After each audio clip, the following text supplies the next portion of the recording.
Magandang araw sa inyo. Ako po si Dr. Miguel Santos, ang inyong doktor na nag-aalaga sa ating mga nakatatanda. May mga araw ba na pakiramdam ninyo ay hindi na sumusunod ang inyong katawan?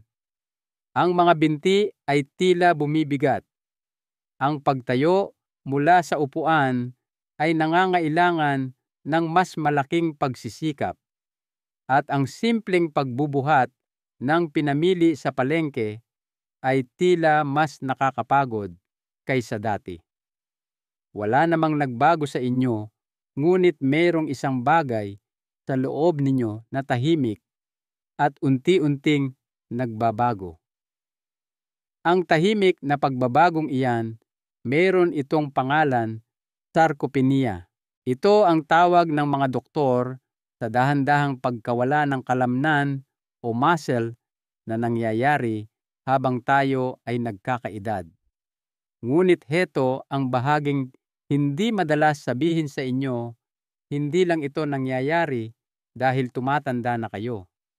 Mas bumibilis ito kapag hindi nakukuha ng inyong katawan ang tamang suporta, ang tamang panggatong sa araw-araw. Ngayon, narito ang magandang balita. Hindi ninyo kailangan ng gym membership. Hindi ninyo kailangan ng mga protein powder o mahigpit na mga routine. Sa katunayan, ang ilan sa mga pinakamakapangyarihang proteksyon laban sa pagkawala ng kalamnan ay nasa inyong mga prutasan lang. Oo, mga tunay at pang-araw-araw na prutas. Likas na lunas at kamangha-manghang epektibo sa pagtulong sa inyong manatiling malakas, maliksi at independyente hanggang sa inyong edad na 70 at higit pa.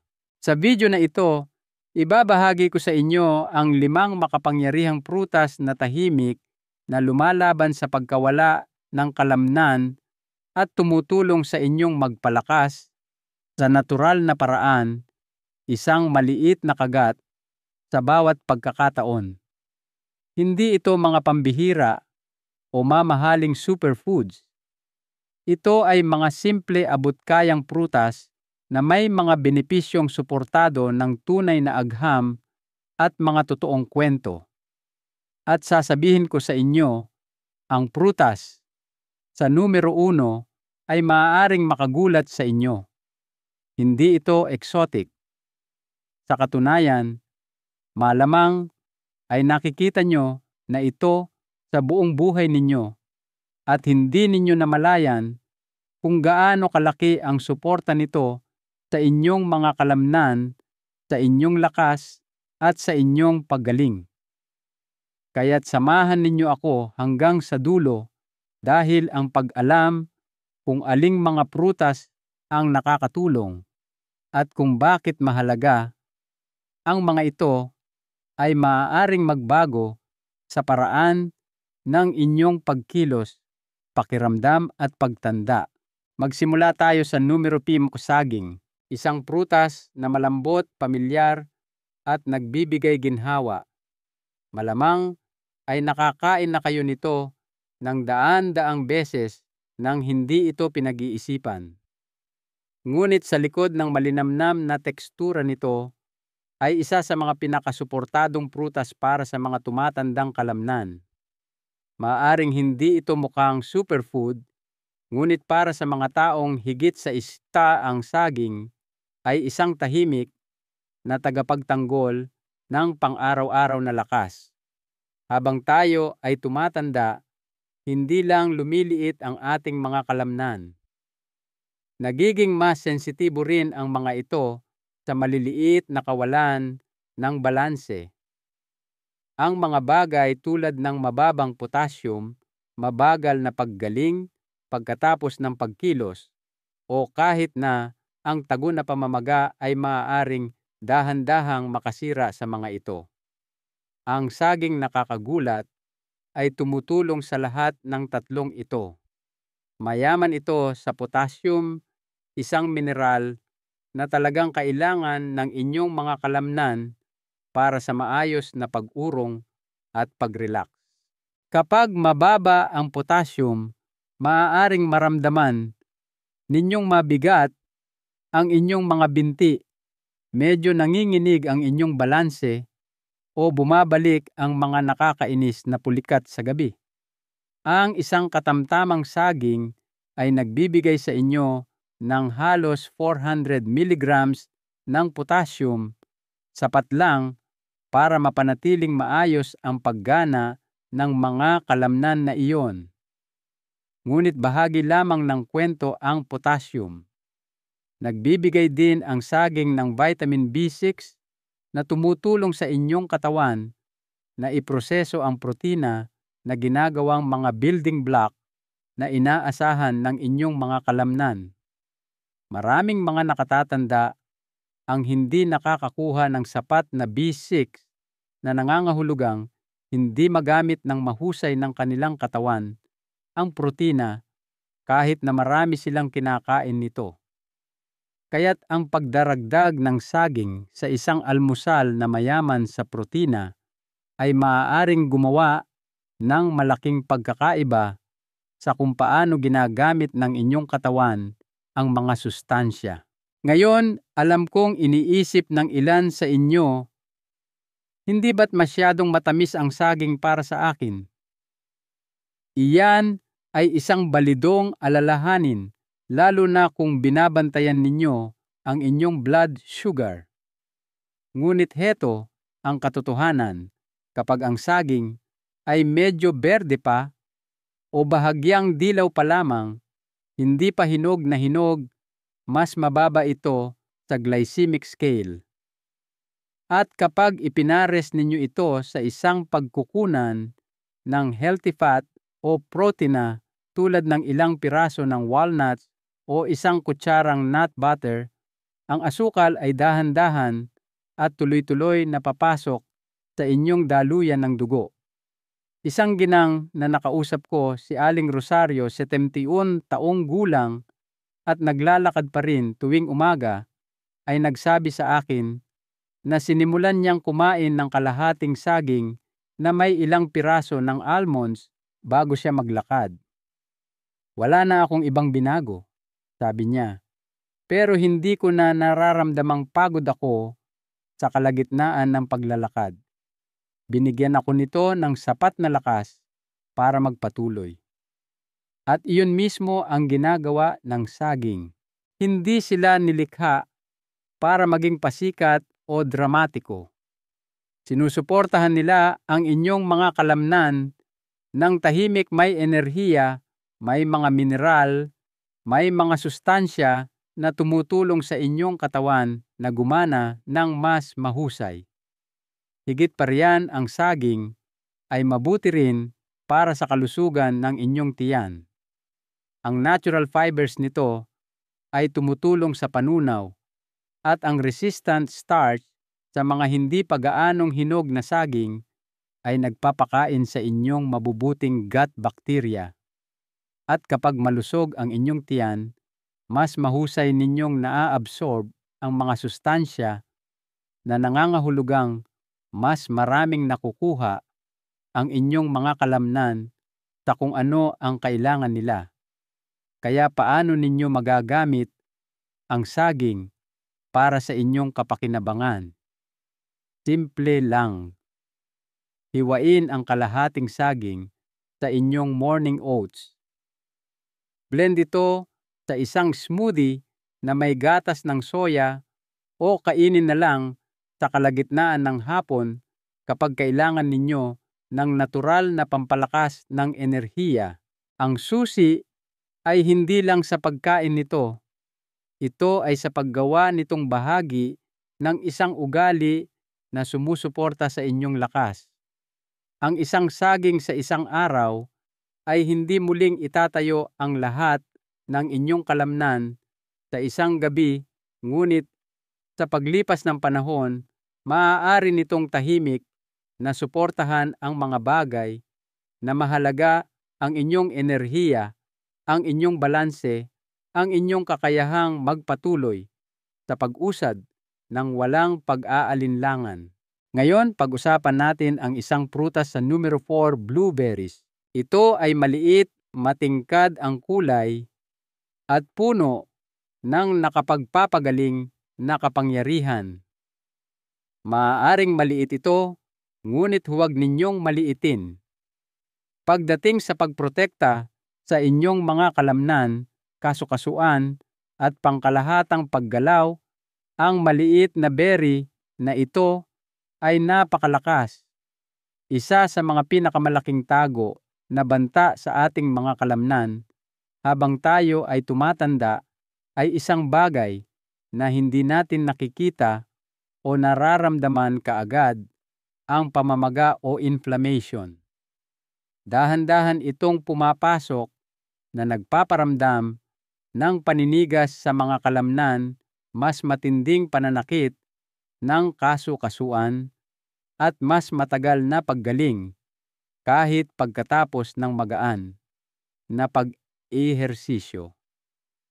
Sa paglipas ng panahon, ang talamak na pamamaga ay sumisira sa mga hibla ng kalamnan at nagpapahirap na manatiling aktibo. Dito nangingibabaw ang blueberries. Ang nagpapaging espesyal sa kanila ay ang kanilang mayamang supply ng anthocyanins, ang parehong mga compound na nagbibigay sa kanila ng matingkad na asul-lilang kulay. Ang mga natural na antioxidant na ito ay lumalaban sa pamamaga at oxidative stress na nangangahulugang tumutulong silang protektahan ang inyong mga kalamnan sa cellular level. Sa katunayan, ipinapakita ng pananaliksik na ang mga nakatatanda na regular na kumakain ng blueberries ay nakakaranas ng mas mahusay na paggalaw, mas malakas na paggana ng binti, at kahit na pinabuting balanse.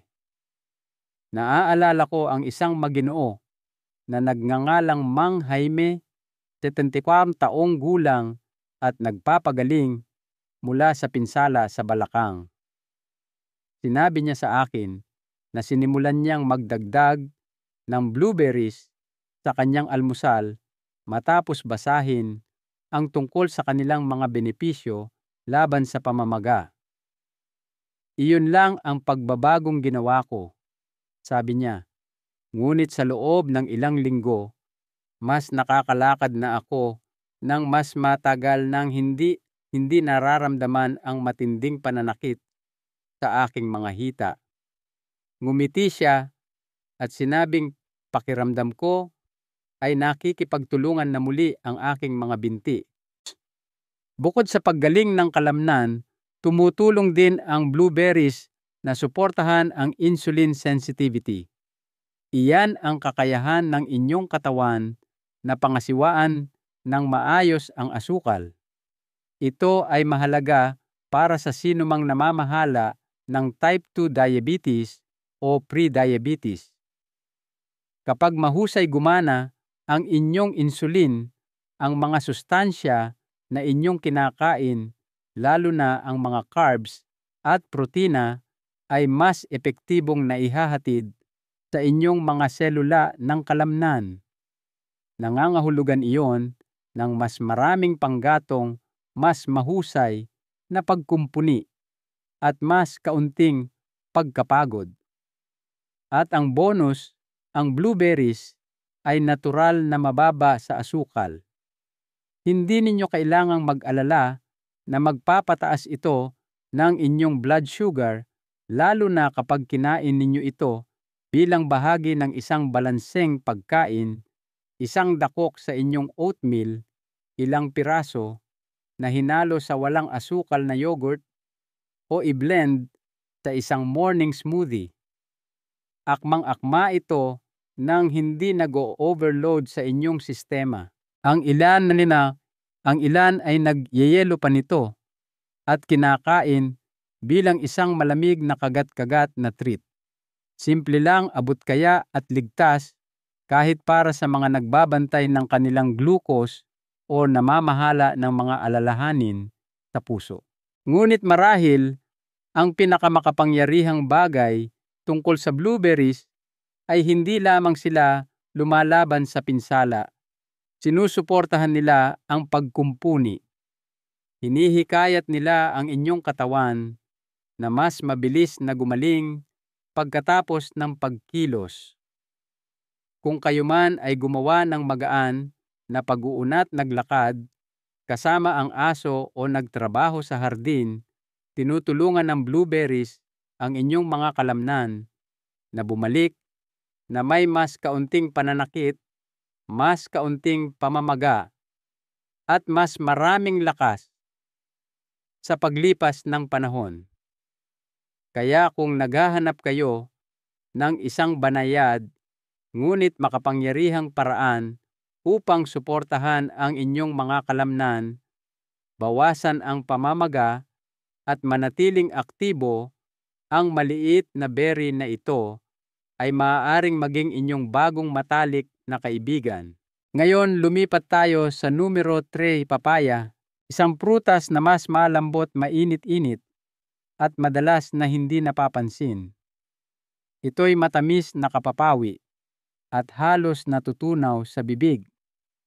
Ngunit ang tunay na lakas nito ay nasa ilalim ng balat, lalo na pagdating sa pagsuporta sa panunaw at pagtulong sa inyong mga kalamnan na maabsorb ang kailangan nila para lumaki at gumaling. Kita ninyo, habang tayo ay tumatanda, natural na bumabagal ang ating panunaw. Hindi na gaanong natutunaw ng katawan ang protina at nangangahulugan iyon na mas kaunting mga amino acid ang magagamit upang kumpunihin ang kalamnan. Maaaring kumakain kayo ng maayos kahit na nagdaragdag ng mas maraming protina sa inyong mga pagkain. Ngunit kung hindi ito maproseso ng inyong katawan ng mahusay, talo pa rin ang inyong mga kalamnan. Dito, nagiging tahimik na kakampi ang papaya. Naglalaman ito ng isang espesyal na enzyme na tinatawag na papain, na gumaganap na parang katulong sa inyong tiyan na nagpapabagsak sa mga protina para mas mahusay na maabsorb ng inyong katawan. Para ninyong binibigyan ang inyong sistema ng panunaw ng isang banayad na tulong, isa na nagiging mas mahalaga habang tumatanda. Ngunit hindi diyan nagtatapos ang mga handog ng papaya. Mayaman ito sa vitamin C na gumaganap ng mahalagang papel sa pagkumpuni ng kalamnan.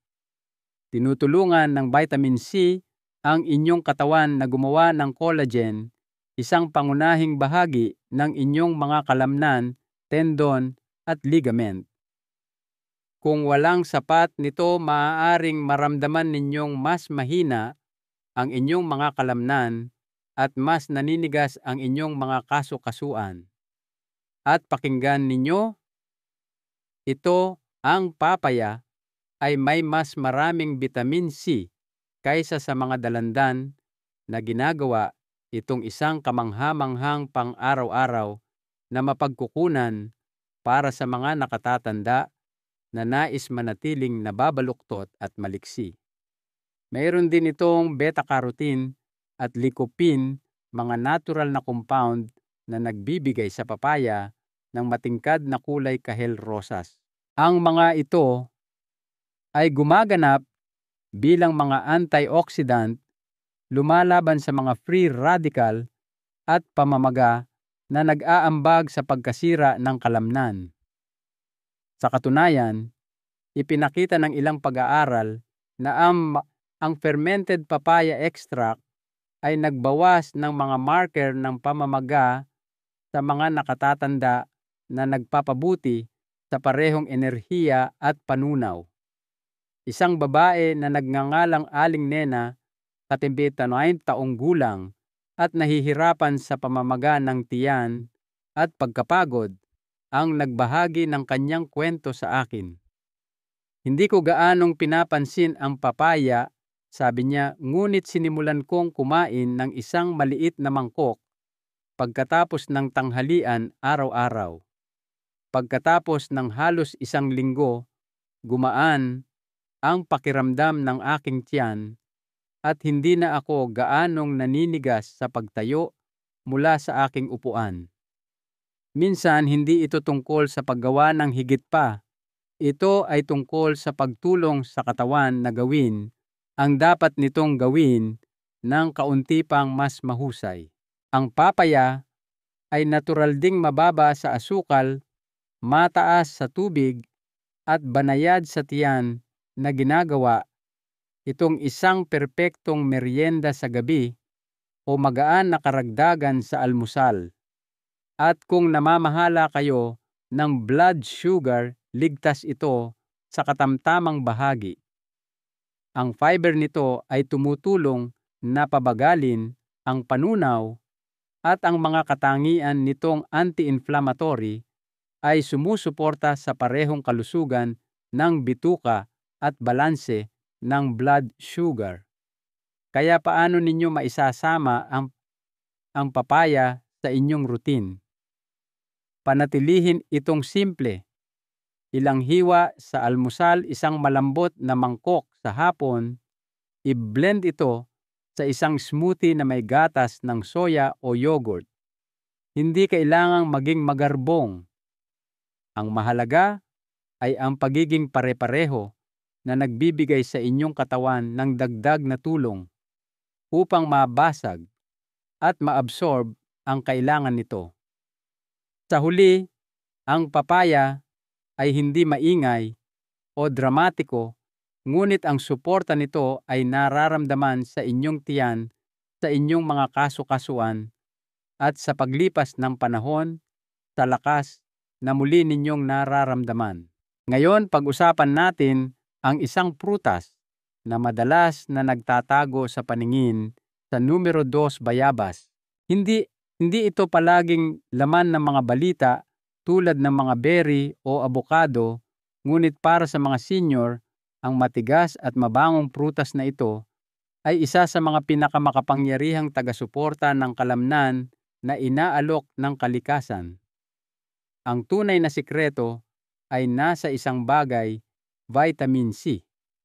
Karamihan sa mga tao ay iniuugnay ito sa kaligtasan sa sakit, ngunit ang hindi alam ng marami ay ang vitamin C ay gumaganap ng isang kritikal na papel sa pagprotekta at muling pagtatayo ng kalamnan.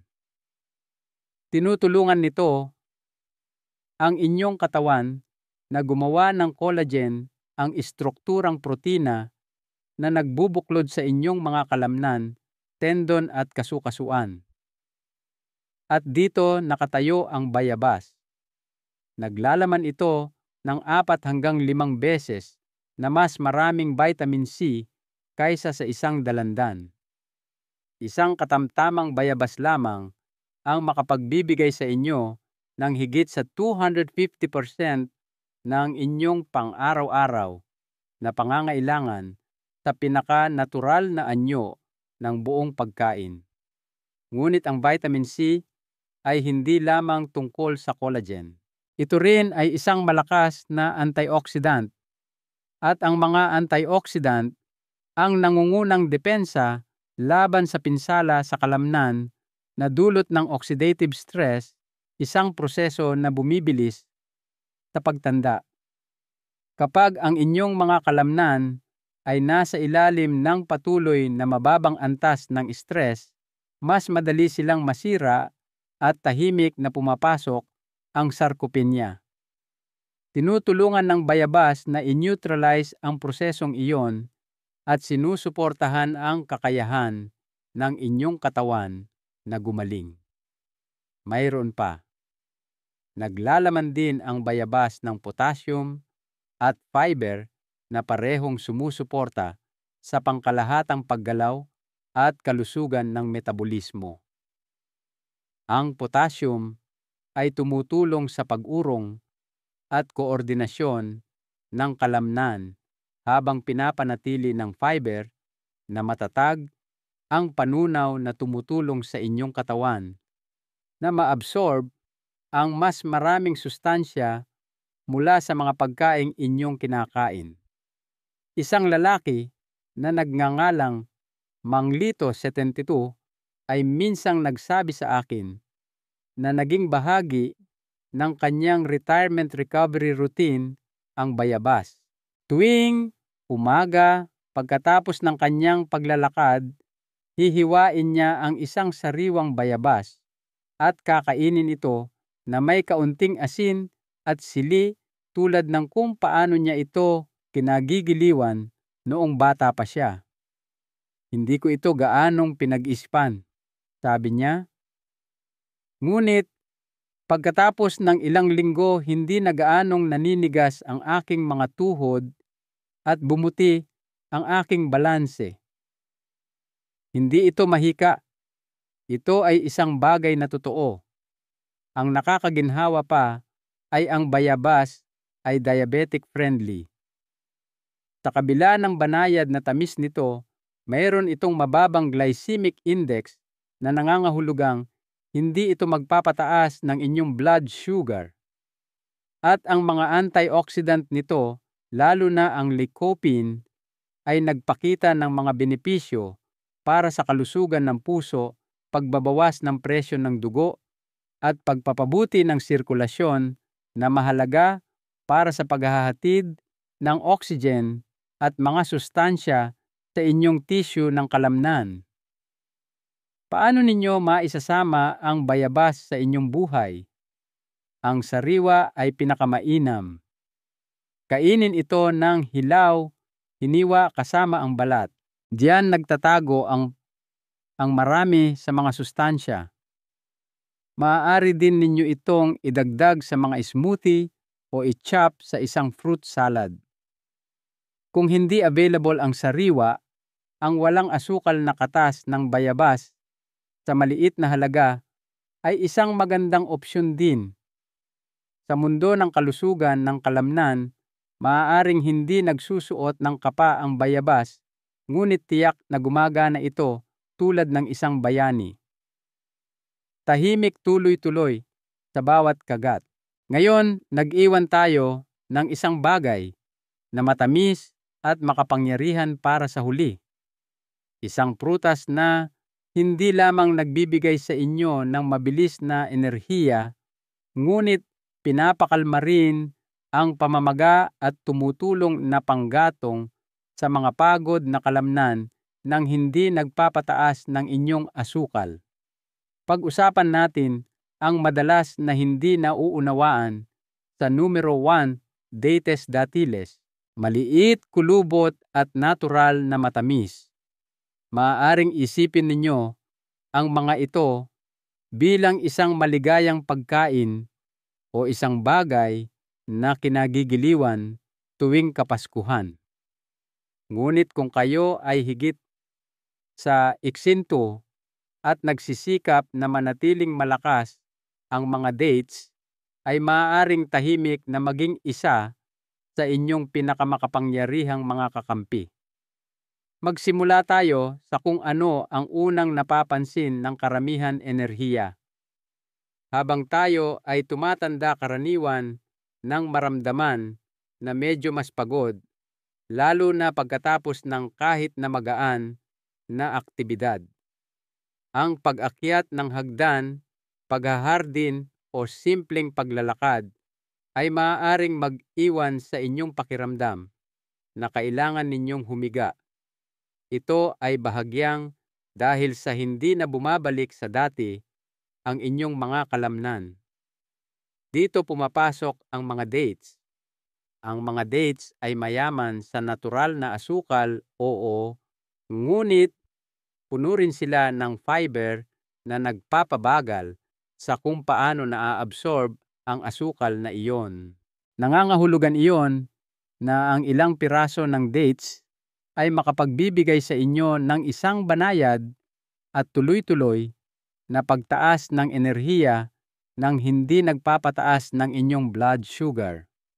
Sa katunayan, ipinakita ng mga pag-aaral na ang mga dates ay may mababa hanggang katamtamang glycemic index na ginagawa silang mas ligtas kaysa sa inaakala ng karamihan kahit para sa mga namamahala ng type 2 diabetes kapag kinakain ng may moderasyon. Ngunit ang mga dates ay nag-aalok ng higit pa sa tamis. Puno sila ng potassium at magnesium, dalawang mineral na sumusuporta sa malusog na pag-urong ng kalamnan at nagbabawas ng mga pulikat. Kung naranasan ninyo na ang pananakit ng binti sa gabi o naramdaman ninyong mas mabilis sumuko ang inyong mga binti kaysa dati, ang mababang potassium ay maaaring bahagi ng dahilan. Ang ilang piraso lamang ng dates ay makakatulong na mapunan ang mga tindahan na iyon, lalo na pagkatapos ng pisikal na aktibidad. Ang mas kahanga-hanga pa, ang mga dates ay hindi kapani-paniwalang mayaman sa mga antioxidant, lalo na ang mga flavonoid at phenolic acid na tumutulong na pakalmahin ang pamamaga at bawasan ang oxidative stress. Ang mga antioxidant na ito ay tumutulong na protektahan ang inyong mga selula ng kalamnan at sinusuportahan pa ang inyong puso, utak at sistema ng immune. Mayroong isang Ginoo na minsan kong nakausap, si Mang Cardo, si tamang taong gulang, na nagsabi sa akin na nagsimula siyang kumain ng 2 dates pagkatapos ng kanyang paglalakad sa umaga kasama ang isang dakok ng mani. Sabi niya, pinipigilan nito ang pagbagsak ko sa hapon. At kakatuwa, hindi na gaanong sumasakit ang aking mga tuhod. Hindi ito isang himala, kundi isang matatag at natural na suporta na talagang magagamit ng kanyang katawan. Isa pang dahilan kung bakit ang mga dates ay senior-friendly, malambot sila, madaling nguyain, at hindi nangangailangan ng anumang magarbong paghahanda. Walang kutsilyo, walang blender, buksan lang at kainin. Ang pagiging simple nito ay ginagawa silang perpekto para sa mga nais ng nutrisyon na parehong maginhawa at mabait sa katawan. Ngayon, mahalaga ang moderasyon. Ang mga dates ay siksik sa calories at asukal, kaya sapat na ang 2 hanggang 3 sa isang araw. Pagsamahin sila sa kaunting protina tulad ng almonds o isang hiwa ng keso, at mayroon na kayong isang merienda na mapagmahal sa kalamnan at palakaibigan sa blood sugar na tunay na sumusuporta sa paggaling. Kaya kung naghahanap kayo ng isang paraan upang panggatong sa inyong mga kalamnan, bawasan ang pananakit at malampasan ang araw ng walang pagkahapo sa hapon, ang mga dates ay maaaring maging inyong bagong paboritong ugali. Kaya ngayon, nakilala na ninyo sila. 5 simpleng prutas. Bawat isa ay may sariling tahimik na lakas. Hindi mga tableta, hindi mga pulbos, kundi mga regalo lamang mula sa kalikasan na sumusuporta sa inyong katawan sa mga paraang hindi ninyo inaasahan. Hindi sila nangangako ng mga himala, ngunit nag-aalok sila ng isang bagay na kasing lakas suporta na mararamdaman ninyo.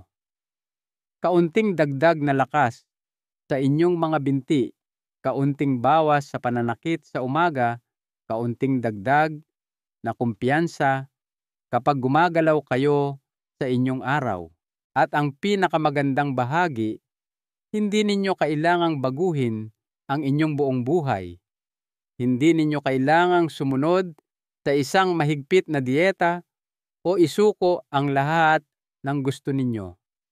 Kailangan ninyo lamang magsimula sa isang maliit na karagdagan sa bawat pagkakataon.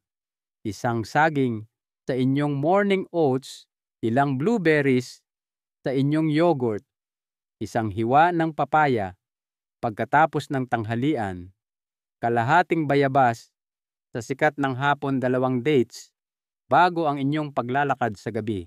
Ang mga ito ay hindi lamang mga prutas.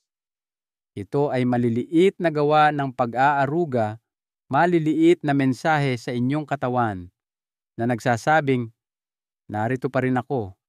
Nais ko pa ring maging malakas. Nais ko pa ring mabuhay ng maayos. Isang mahalagang aral para sa inyo.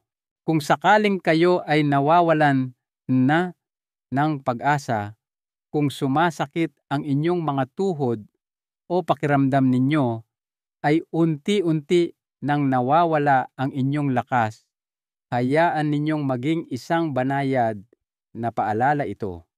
Ang inyong katawan ay may kakayahan pa ring tumugon. Hindi pa huli ang lahat para alagaan ito.